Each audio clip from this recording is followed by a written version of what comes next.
Across America, tens of thousands of people are being detained and deported to fulfill the campaign promises of President Trump. The use and actions of ICE agents have divided not just Minneapolis, but the country, and the White House continues to argue it is removing the worst of the worst.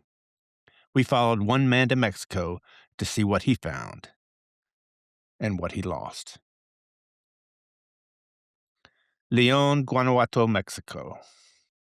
Fonzie Andrade blends in well in Mexico with his new growth of dark curls, bootleg designer tees, and the easy smile he's used forever to survive hard times. He blends in, that is, until he opens his mouth and choppy Spanish tumbles out in an Alabama drawl. No eres de por aquí, he's told again and again, a statement more than a question. You are not from around here. Fonzie, who spent all the life he can recall in the hills of Blount County, Alabama, is not from around here. He is a man between countries, unsure if he belongs to any. He is reminded as he struggles to find work in a place he cannot read or write the language well enough to fill out a simple job application. He's reminded as he stands in line to get an ID in a Mexican state that the United States tells Americans to avoid for fear of terrorism, crime, and a risk of kidnapping. He is constantly reminded of what he knows better than anyone else. No eres de por aquí. Fonzie, at 26 years old, finds himself in Leon, a city ancient by U.S. standards, with a thriving leather trade and cathedrals built before the American Revolution. Leon is a festive community of 1.5 million people, 5 hours northwest of Mexico City, a place of stunning beauty, but of dark contrast. Fonzie is connected with disconnected family here, but it is not home. I love my Mexican culture, but at the end of the day, no disrespect to anybody. America, Alabama is where I grew up, he said. That's where all my memories are. That's what hurts me. Fonzie, his given name is Alfonso, but kids at Bluntsville Elementary called him Fonzie, and it stuck. Spent his life in Blount County, a rolling rural patch north of Birmingham known for chicken farms, covered bridges, and a fierce loyalty to Donald Trump. Trump got 9 out of every 10 votes there in 2024, and Fonzie posted his support for the president on social media in the days leading up to the election. He'd have voted for Trump in all likelihood, if only he could vote.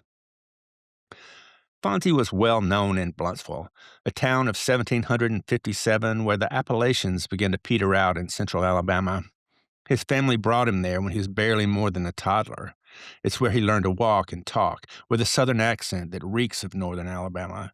He learned to play football at J.B. Pennington High, to carouse like his teammates did, to yell at the TV during nail-biting iron bowls, to crave gas station pizza, and to believe with all his heart in the American way. I pledged allegiance to the American flag for 13 years of my life every morning in school, he said, adding that he meant every word. He believed in America and his place in it his whole life.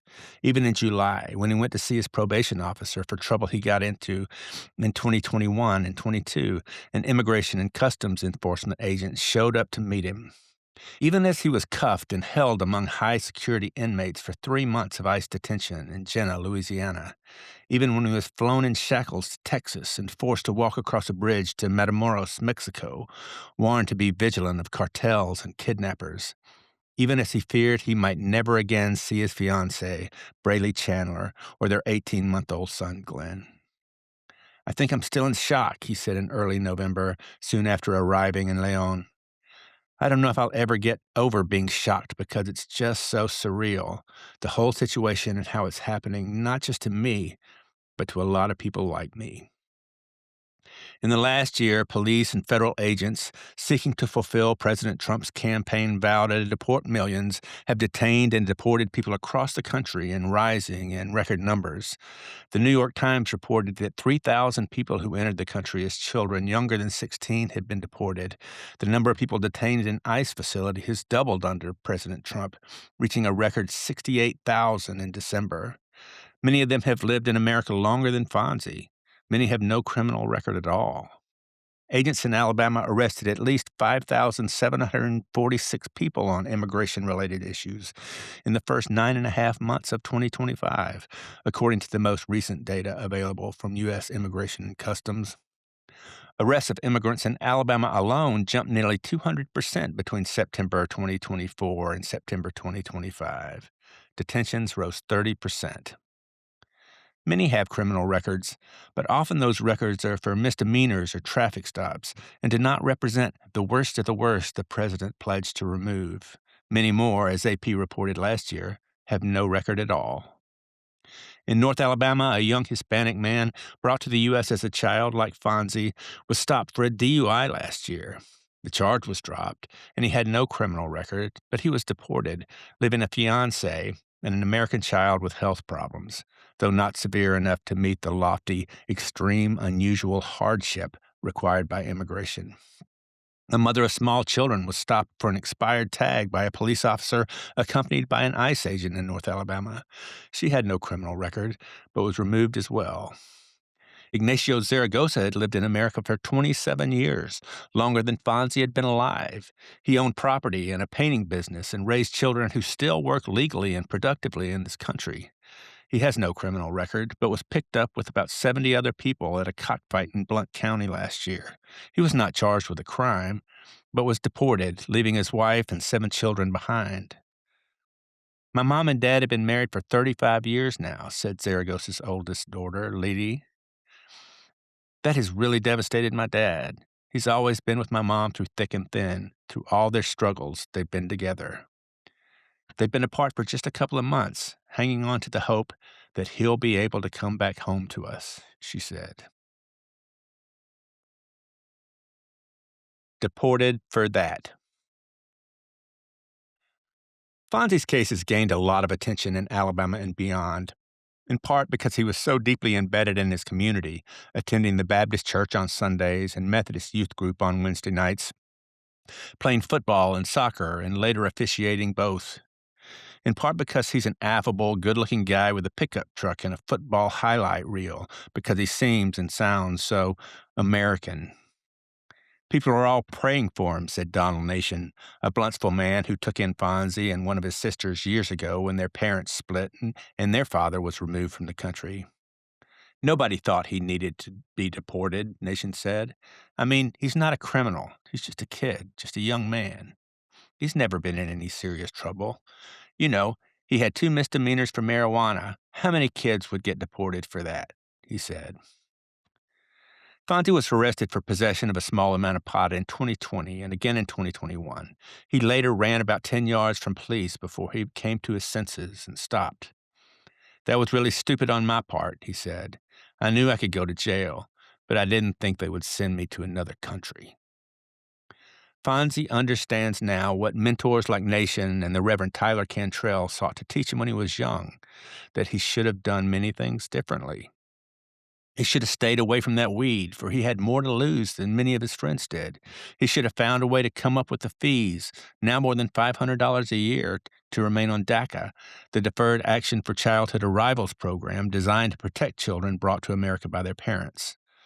Most of all, he should have recognized the situation he was in, even when it seemed he was part of America and America part of him. But he was young, and his whole world was football and fitting in the 645 square miles that is Blount County. Cantrell, a Methodist minister and former Bluntsville City Council member, got to know Fonzie in youth groups and was among the first to support him publicly after Fonzie was detained in July. He's received a little pushback, he said, but not much. Some people have argued that Fonzie simply doesn't belong in the United States, and Cantrell said they can agree to disagree. As for those who worry about the trouble the young man found himself in, this was 3-4 years ago. And number one, it wasn't huge in the first place, and number two, he'd gotten it right. So I'm like, what? Why now?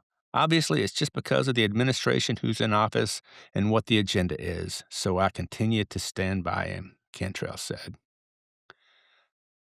Fonzie's situation is a crazy story when you unravel it all, Reverend Cantrell said. But the main thing is there's a family hurting, and they represent a lot of other families. Jennifer Ibanez Whitlock A lawyer at the National Immigration Law Center says every deportation is like a bomb exploding in a community, in a family. It never affects just the person that was sent, she said. There's always ripple effects.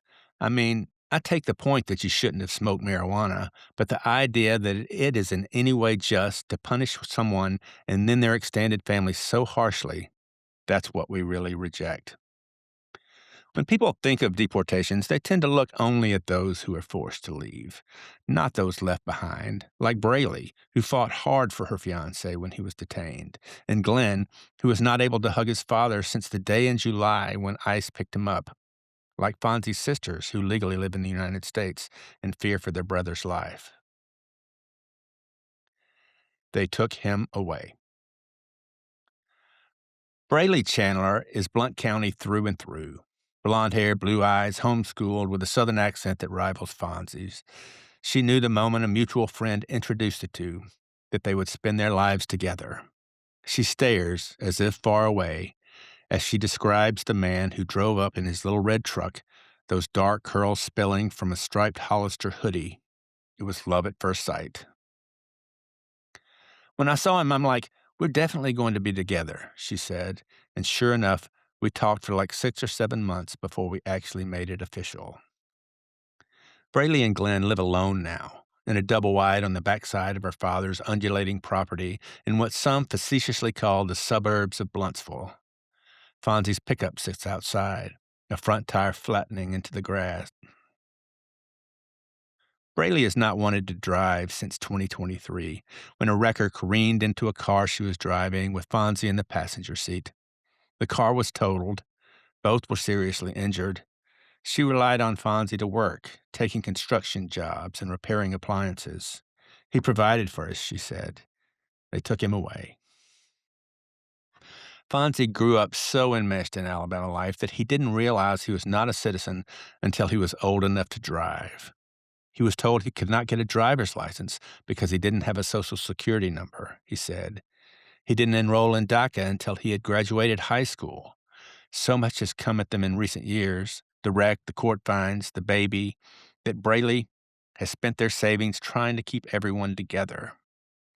I just feel really guilty because I feel like obviously, all of this could have been prevented if we were not smoking marijuana, she said, insisting that one of the charges against Fonzie was because of marijuana that belonged to her. Things careened out of control.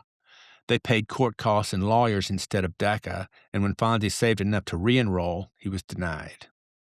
It just makes me feel really bad, Braley said, especially knowing that the two possession of marijuana charges could stop him from being able to get citizenship. Both said they stopped smoking pot when they started a family. By the time Glenn was born, long before ICE showed up, Fonzie had begun to put his life together.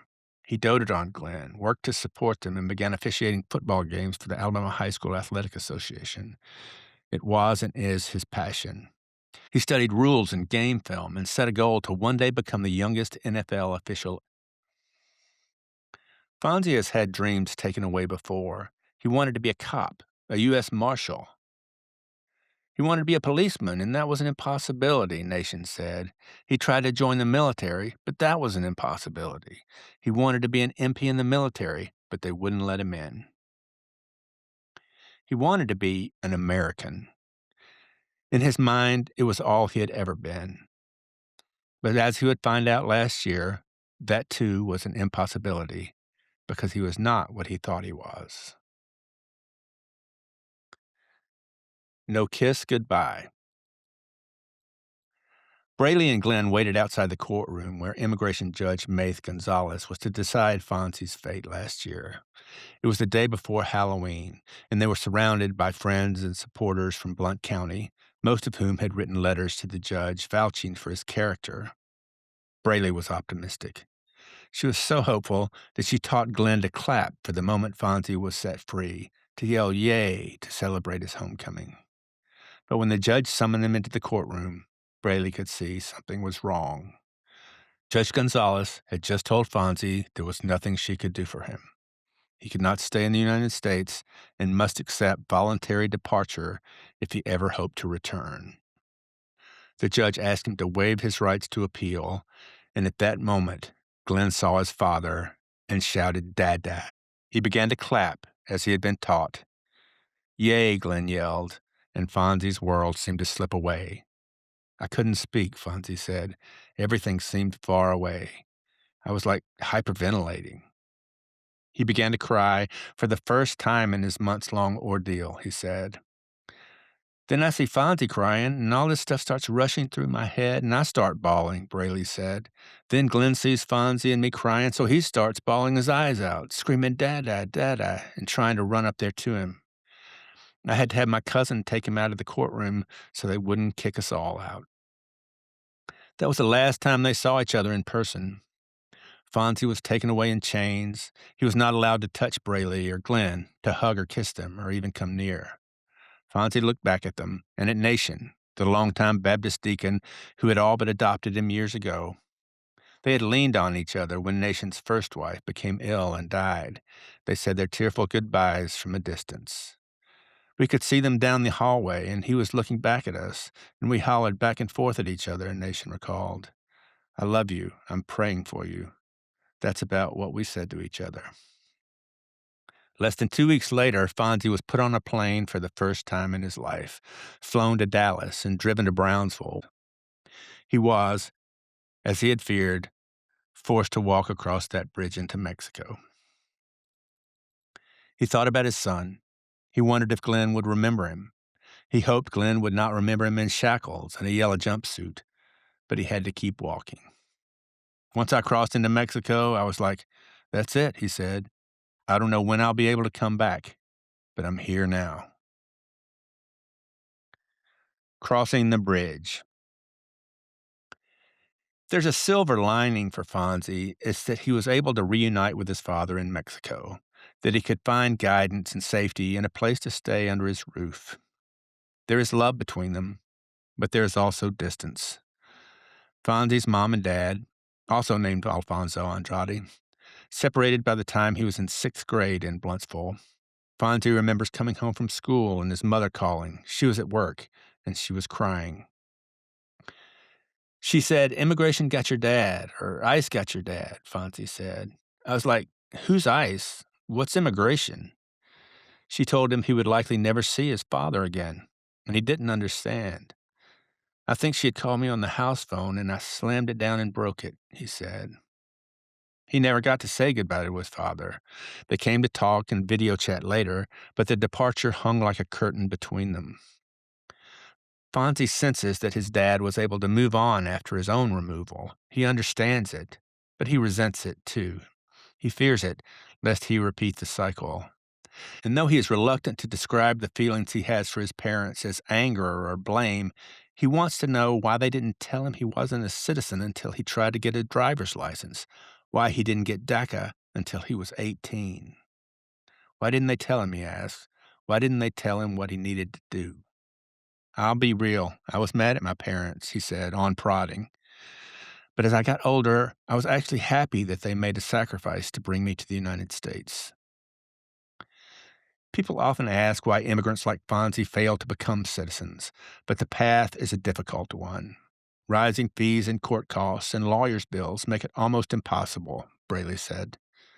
"It's thousands and thousands of dollars," she said. "Realistically, nobody around here has that much money. I don't have that much money." "And money is no guarantee," Whitlock said. "I know people who've been here 20 or 30 years," she said. "It's not that they don't want to become citizens. There's literally no way to do it. But they become enshrined in our communities, both as community members, but also part of our economy." It makes Fonzie happy that Glenn was born in America to an American mom, so that no matter what other pattern repeats, he will not be forced to leave. "My son's never going to have to go through what I went through," he said. What do I do? I talked to Fonzie many times by phone or video chat or text as he maneuvered the detention system. But I met him in person for the first time in November, a week after he arrived in Leon. We met at an optical shop in the city just around the corner from the historic Leon Cathedral, begun by the Spanish in 1764 and finished a century later.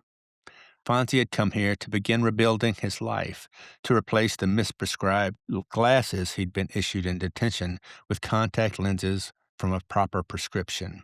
His dad and stepmom Claudia showed him the way. The elder Andrade had picked up his son a week before. He is a taciturn man, but I asked him to describe the reunion. For me, there was no way to explain it, the 50-year-old said through an interpreter. From the moment I saw him coming down from the bus, I wanted to go and hug him. Yes, we cried. Alfonso knows what his son is going through, because he went through it.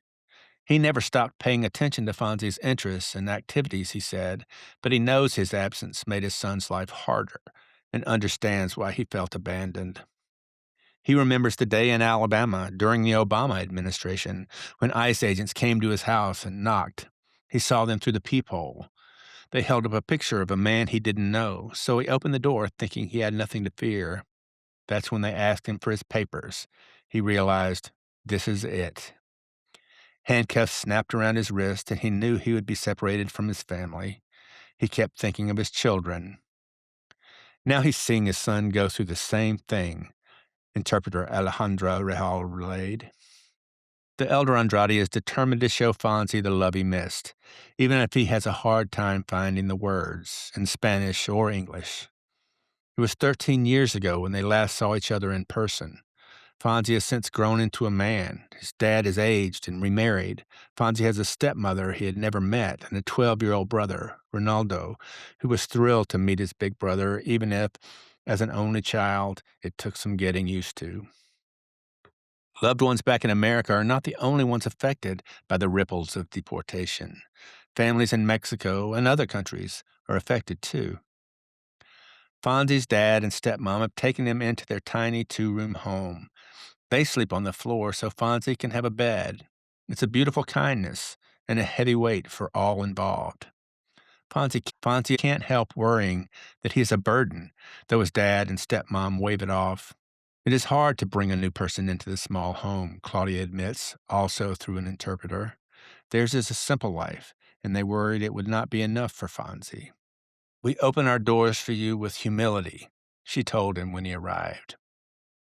What we have is yours. It's not much, but we have something to offer you. Fonzie appreciates the kindness, but is desperate to find a job, to contribute to the family, and to support himself. But he is warned by family to be vigilant as he searches for jobs in Leon, to be wary of those who seem too interested in his accent or too ready to offer him work. They're liable to try to get you to do other little odd jobs, if you know what I mean, he said. They want to protect him, and that's hard too.